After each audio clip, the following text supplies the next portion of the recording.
Hey, what's up, Setup Nation and Cubs fans? We're going to jump right into this one. Matt Cozzi from the Locked On Cubs podcast has become a friend of mine, and he's, of course, the host and the head and the voice of the most popular podcast out there for the Chicago Cubs, the Locked On Cubs podcast. If you have not already checked it out, make sure to go check it out on YouTube, on any of the platforms that you guys listen to on podcasts, wherever you want to find it, you can find it.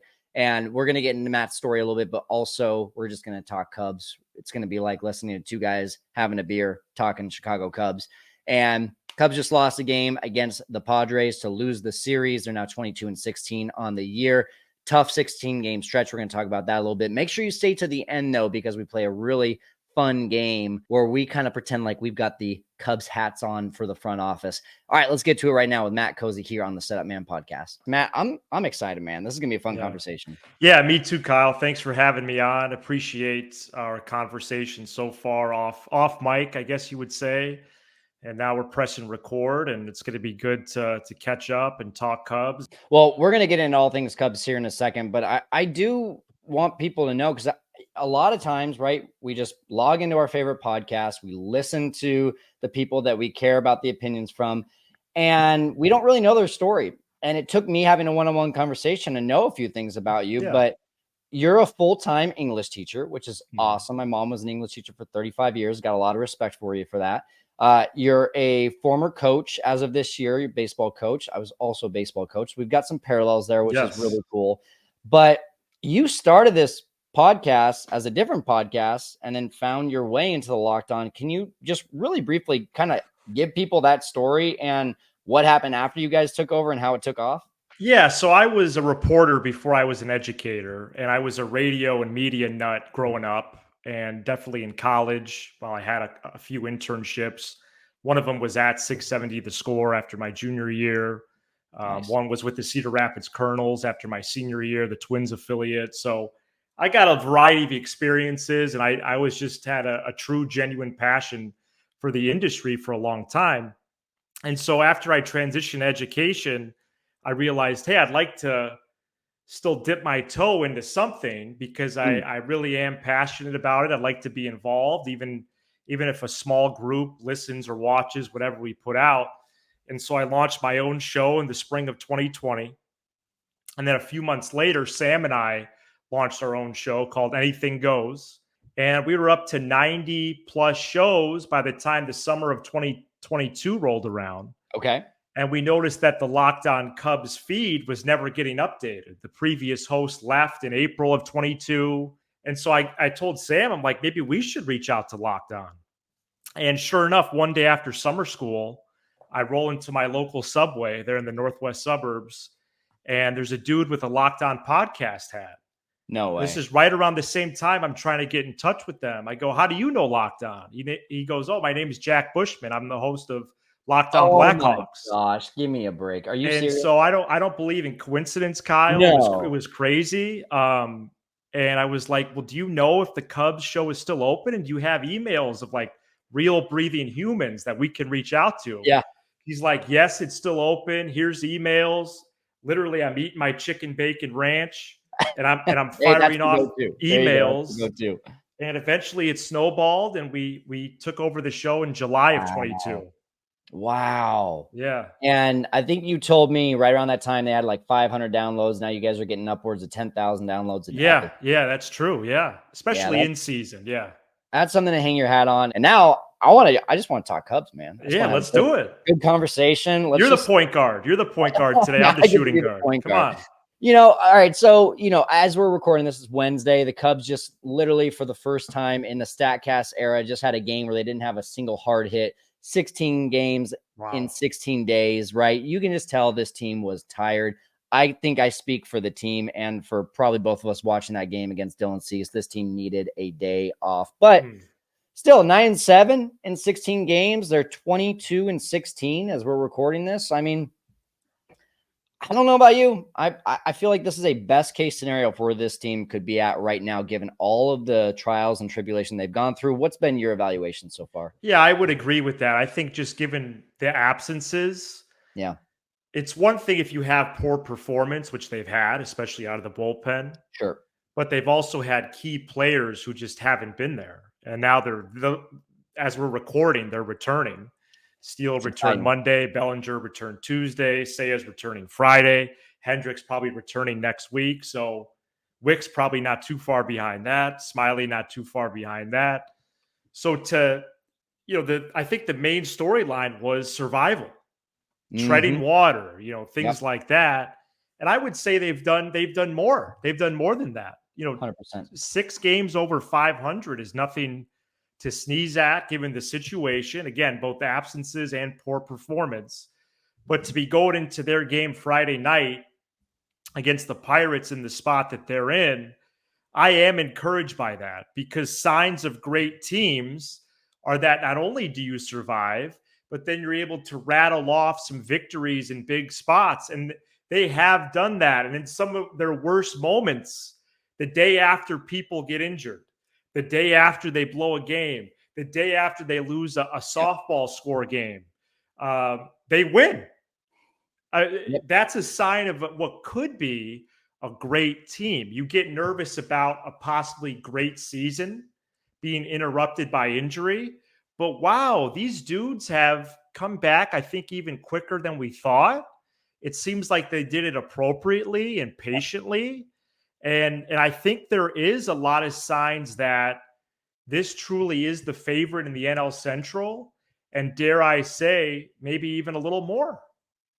I love that. I think one of the things that pops out for me is, and it's early in the season, again, May 8th, It's right? early, yeah. Very, very early. But one of the things that it feels like this team is good at is exactly what you said. It's dealing with kind of getting punched in the jaw, bouncing back. They haven't lost 3 games in a row all season. And Wow. that's huge, right? Yeah. That's a really big deal to say, okay, we rattle off 4 wins, but we're not going back and turning that back around and now losing 4 or 5 in a row like you saw last year and years past. Mm-hmm.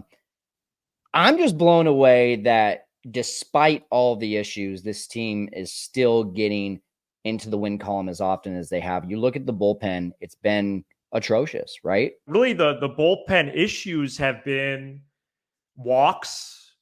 They were allowing too many free passes. The lack of swing and miss. That's been a problem in the Cubs pen for a long time now, probably now, a few years in a row. And so you had this avalanche of things that were converging. You've had a couple games where more than one person has had like their worst game of the year. Like that game against the Padres in San Diego, 3 guys had a blow up. It really wasn't one guy. Yeah. People keep citing that game as, oh, Alzolay blew that game. No, it was blown before that. It was 8-0. Yeah. Luke Little blew it, and the other guys that pitched that game. So it really is kind of in reverse, a team effort down there. Yeah. And they've pitched really poorly. There have been some signs where it's like, okay, let's get it together. Yeah. Let's see what 8 people could be a good mix down there as opposed to a horrific one. But we shouldn't have to hold our breath every game. No. Every baseball game shouldn't be like a Bears game. 10 to 15 baseball games should feel like a Bears game, not one. Yeah. Right. And so I really hope that they could turn it around. I do think the starters coming back will just organically help the bullpen. Something's got to change. It is a big issue. Let's see if they can get it worked out. Yeah, I think one of the frustrating things for me with this bullpen has been just when you think there's a hero emerging, they have kind of like what you said, a blow up, right? Keegan looked like a hero, right? 3 or 4 outings in a row to start the year. And you were like, oh my gosh, this is 2022 Keegan. This is the guy. Yeah, you're right. And then he misses a little comebacker. I was at that game in New York, that little comebacker back to him at the mound. And ever since then, it's like, he had a decent outing against the Padres to end the series, but because we're already down 3-0 in meaningful situations, he has not been good. Then you had Luke Little, who looked like he was going to be a potential high leverage guy. He had a couple bad outings. Daniel Palencia comes back the second time around, looks great. And then the other night on Monday against the Padres, could not get an out. It just seems like there's one guy after the other, and you're just looking for a guy to step up. And despite what Hector Neris has done in terms of tallying saves, I still don't think he's the guy. He makes me nervous every single time that he goes out there putting a couple runners on. If you can like point to one guy right now that you're just like, that's the guy that needs to step up in the bullpen, can you even put a finger to that? Yeah, absolutely. It's Neris. Yeah. Because Counsell apparently does want him in the ninth. I think Tuesday's game proved just how much little trust that Counsell actually has in the bullpen. Mm-hmm. I think secretly he's got to be in the dugout being like, are you serious again? Oh, yeah. Like these guys? You wonder what role like Tommy Hotovy plays like in between appearances. That's something I'm really curious about. Like when they're doing their side sessions or when they're throwing their pens. Mm-hmm. Even on days when they have their gym shoes on for the game, well, what they do before the game and how does that translate the next time they actually pitch? I would say it's Neris. Neris has to step up when they have a lead going to the ninth. He's got to close the game and win the game. But I would say the one I'm most intrigued by, to edit the question a little bit on the fly, is Ben Brown. Yeah. Ben Brown has the tools to pitch in the ninth. Ben Brown, the baseball fan, knows what a good closer looks like. Growing up being a Red Sox fan, idolizing Papelbon. I think that's the dude who we should start taking a look at, like getting the magnifying glass out a little bit and going, hey, I get it. He could be a multi-inning guy. But this weekend, if they have a lead, it's mid-May, folks, early May. Try him in the ninth. Try him in the or ascend up the ladder. Okay, he pitches the seventh, but only one inning. 2 days later, he pitches the eighth, only one inning. 2 days later, he pitches the ninth, one inning. So that would just be my idea, and that's the person to look at. But I do think Neris's veteran resume, I think they're going to go back to him, and he's really got to step up. Hey, I want to take a quick minute to give Obvious Shirts a shout out and big thank you. Joe Johnson, the founder of Obvious Shirts, is a friend of the channel. And as a thank you, he is giving all of Setup Nation a 15% discount on Obvious Shirts merchandise for the 2024 season. Click on the link in the YouTube description below or go to obviousshirts.com and use the code TheSetupMan15, no spaces, all lowercase, at checkout. Thanks again to Obvious Shirts and go Cubs. So one of the things that you just mentioned there, right, was the health.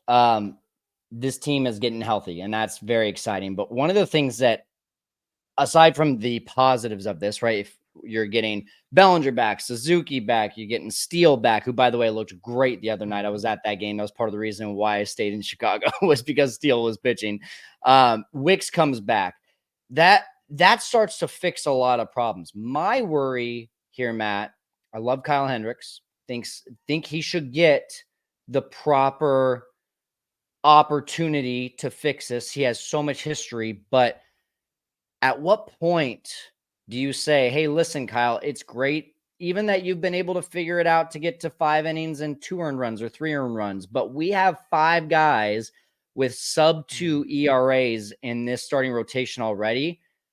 You're just not a good option right now for the team. I don't know where that starts and where that ends. That's a really tough position that I don't envy Jed or Craig to have to make. Yeah, it's a tough position. It's a good question to ask for sure. I do think Hendricks comes back. And let's see what those first couple starts are like. I know we were starting to say that already prior to his IL trip.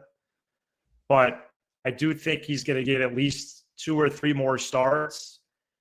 Some indications from his AA and AAA start within the last week have been solid. So maybe there was something genuinely wrong with him mechanically. His last start or 2 was his lower back acting up. We don't really know for sure, but I think he does come back. And then you put people in the bullpen. That's where the team needs help. At this point, I'm for that because of just the nature of holding our breath so much when the starter turns over the baseball to Counsell. So I think he gets a few more chances. And over 162, you have to fill thousands of innings. So I think he does bring some value. Obviously you hope he pitches well when he's actually here.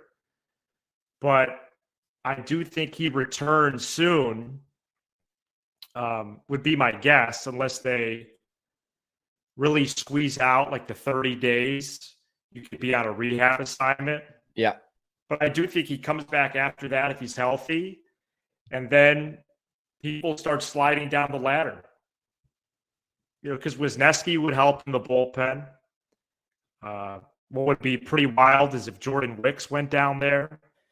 Maybe you get like super strategic with Hendricks. Yeah. He only faces 18 guys, literally 2 times through the order. He has a no-hitter, doesn't matter. He comes out. Maybe he only faces 9 guys or a time and a half through the order, like 13 guys, something like that. And maybe Wicks could be the automatic like piggyback after Hendricks. These are ideas I've had recently, unless Wicks just goes to Des Moines. I mean, obviously he has options left and he could work as a starter. But, a bullpen that has Brown, Wisniewski, Wicks, and all those other guys, including Merriweather when he comes back in a month or so, it's like, oh, there's actual names out there that have proven to be trusted. We're not quite sure maybe how they are in relief, but that's just the ebb and flow of the season. And let's just take like 2 steps back really quick, because this conversation that we're having right now is 10 times better than all the conversations as Cubs fans that we've been having the last 2 years.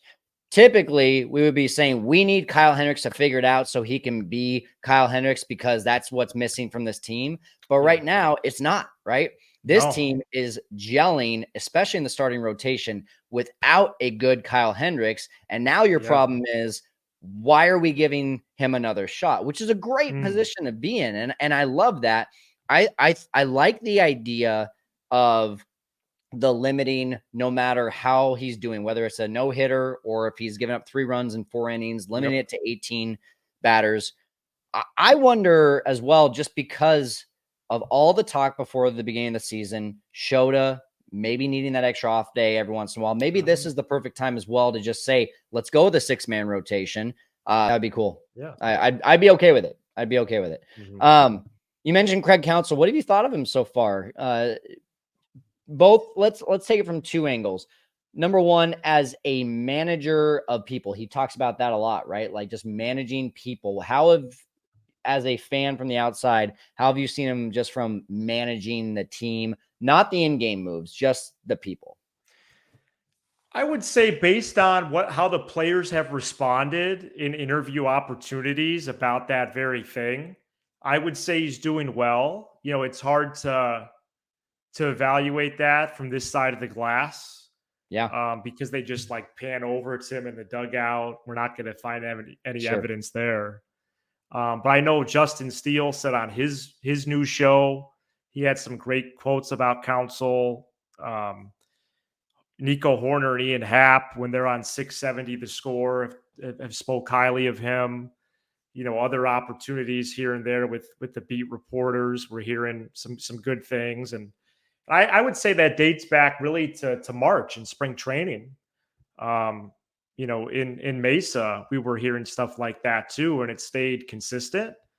So, Counsell is someone we've admired from afar for a long time. And to make that bold of a move was incredibly exciting. And, I do wonder if he has a comfort level with the players that don't make them press or don't have them feel the pressure, and they can just go out and play. He definitely seems like a really solid manager of people. And then, of course, you have the baseball part of it. Yeah, and that's the other side of it. because all of us fans, especially on Twitter, we love playing Monday morning quarterback, right? Yeah, And you mentioned it on Tuesday. especially on a daily show. Yeah. Oh, you got to have content to talk about, Yeah. right? Um, on Tuesday, you just thought for sure, oh man, Shota just got done with 6 innings, 81 pitches. He's probably going to get removed. Oh, cool. He's back out for the 7th. Hey, look, another scoreless inning. Now he's out. Now, everyone's Yes. tallying up. Here's what Shota's done in his first 7 starts. And wait, he's back out for the 8th. What? Right. It was Okay. surprising. And that was the opposite of what we've been saying. And so I'm on an in-game part of it. I still don't know if I even know who Craig Counsell is. Yeah. I don't. What have been your thoughts? Yeah, because at first, the first impressions were, I think it's fair to say, like he has a quick hook. Yeah. Both starters and relievers. And you wondered, okay, is there going to be a point where starters pitch deeper into games? And I guess Tuesday proved that they may do that occasionally. I just think in where the sport is right now, you're not going to see a lot of guys go 100 plus just with how rosters are formatted and how bullpens have changed. But, and how much the binder, the dugout really does influence the game for better or worse. Right. But yeah, I would say that was surprising. Let's definitely keep tabs on that moving forward. But I do think it was a product of, okay, we're in a long stretch of games. I don't really trust the bullpen. Shota has been that good. Can he get 3 more guys out? I don't really know what the plan was. But that was surprising. And I do wonder if he's going to give guys a longer leash. Even though it is only May, that's okay sometimes, perhaps. Again, you hope the bullpen figures it out, but is it bad for Imanaga and Assad and Wicks and some of these younger dudes to go 95? And I know 95 is kind of an arbitrary number, but I think it's a good number. That's part of the sport. Let's see what they could do a little deeper. How would you like to win a Cubs autographed piece of memorabilia? Steven won a Matt Shaw baseball, Everett won a Brennan Davis auto, and Matthew won a Luke Little ball. And we have so many more that we're giving away. Cade Horton, Mark Leiter Jr., Ben Brown, Jordan Wicks, and more. How can you win these? Easy. All you have to do is be signed up for the Setup Man emailing list. Every month of 2024, I'll be putting every single name on our list into a virtual hat and drawing the winner. Plus, every now and again, I'll do some giveaways on my live videos. All you have to do is go to setupman.net, scroll down to the bottom, and put in your name and email. That's it. Sign up for our list, and you'll give yourself a chance to be one of our lucky winners. Matt, let's do this. I was thinking about it before we started this show, and I was like, all right, usually I do a rapid fire. We call it the 27th out, but I want to do something a little bit different. I want to have a little bit of fun here, and I want to do if I were Jed for a day. So if you were Jed for a day, we're going to go ahead and compare some notes on this, and let's see what we end up getting at here. But I'm going to give you about 4 or 5 scenarios, and I really want to see what you would do if you were Jed Hoyer for the day. Does that sound good? It sounds good. I'm going to try to be as realistic. I'm not going to do much fantasy baseball. Okay, let's do it. Yeah. I'll go ahead and get right to the one that I was teasing earlier. Yeah. If I was Jed Hoyer for the day, here's one move I would make to fix this bullpen. I would trade for Kenley Jansen. I think he's the ideal target. He's a free agent after the year, so he's a rental reliever. The price is not going to be extravagant at all. He's pitching pretty well this spring. He's probably en route to Cooperstown one day, piling up a lot of saves and innings with the Dodgers and the Braves and the Red Sox. So that's the name that's been on my radar really since around opening day. I do think as the AL East, you see the Orioles and Yankees really firming their positions, and the Rays and the Rays and the Blue Jays starting to ascend a little bit. I think they are going to be in sell mode in Boston, and I think he's the most ideal fit. and then everybody goes down a rung in the ladder, and you have your closer to make the run. I love it. Okay. I know you talked about Ben Brown being the ninth inning guy. Can I guess who you're going to say? Go for it. Cade Horton. Yeah. So you got to have which I think is going to happen. I think so too. I think he's going to get called up quickly, but I really do think, based on where this team is at right now, Cade Horton would have amazing value as a late inning guy. And here's the great thing about this. Same approach you were talking about with Ben Brown. Bring him in the 6th inning, tie game. Okay, he passes that. Exactly. Bring him in the 7th inning, up 1 run. Okay, he passes that. And just mold him into that. Then by the time we hit the trade deadline, one of two things has happened. He has taken to it, and he is a stud. And maybe not even a closer, just an 8th inning guy. Right. Maybe the starters are still doing exactly what they're doing right now, dominating. Cool. We don't need you as a starter, but we do need a closer. Well, guess what? Julian Merriweather is probably back as well. Has he been pitching well enough to be the closer? All those things seem to weigh in, but let's assume for a second he doesn't do well, and or Ben Brown doesn't do well. Well, guess what? They have so many options. Just go ahead and throw him back into AAA, stretch him back out. Now let's try him as a closer, or let's try him as a starter. I mean, look at Javier Assad, right? Like, he's decent as a bullpen guy, but he's amazing as a starter. It's not unheard of to think of a guy actually being better as a starter than a reliever. So that's the one move I would make. I would get Cade Horton on the fast track to being a late inning reliever for the Cubs here in 24. Yeah, I would be surprised when Cade Horton comes up if he starts. I think he's definitely going to be a bullpen piece. I'm already starting to get excited about it. Yeah. And I would venture to say, I don't think it's a reach at all.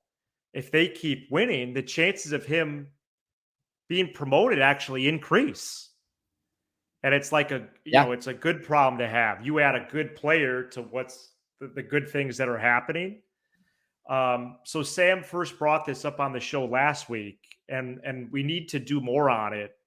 And I need to still do my homework, but I think the biggest piece of evidence that Horton is coming up, especially if they win, and he's absolutely going to pitch out of the pen, is that when the Brewers started getting good, do you know who some key relievers were in like 17, 18, 19 for them? I'm going to just guess Woodruff and Burns. That's correct. Yeah. They pitched exclusively out of the bullpen. There you go. I think history will repeat. Okay. I like it. All right. Next one. If I were Jed for a day, organizationally, what would you change about this Cubs organization? Ooh. Or work on changing? Yeah, I would say it's something offensively, trying to improve. And I know they have made strides here, but try to improve the offensive output. And right now, position players in the minors are a strength, but we have a lot of evidence now, and even just players are being more open about it. That jump from AAA to the majors is unlike any other right now. Oh, yeah. And so obviously there's going to be ebb and flow of a season, but my instinct is to say a larger offensive profile that's sustainable. I like it. And they've done it before. They've had guys graduate and they hit the ground running. I'd like to see that happen again.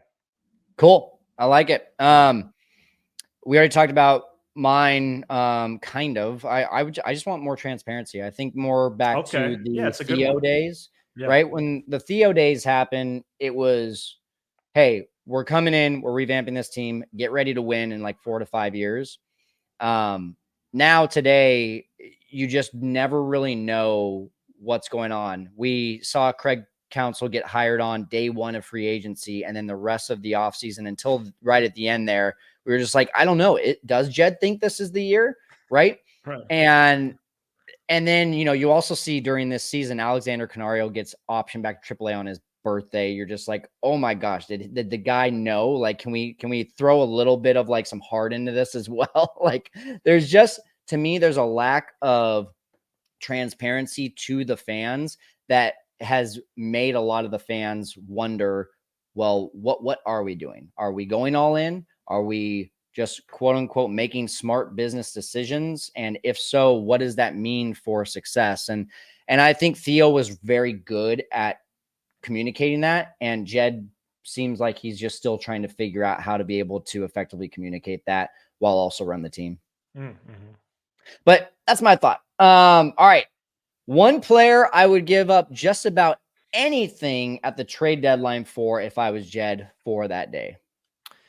I would say Pete Alonso, who's another rental target of mine. Okay. I'm biased because one of my best friends played in the Mets organization, Kevin Kazmarski. Okay. And he came up with Pete Alonso. And so I've been nice. hearing about him for years.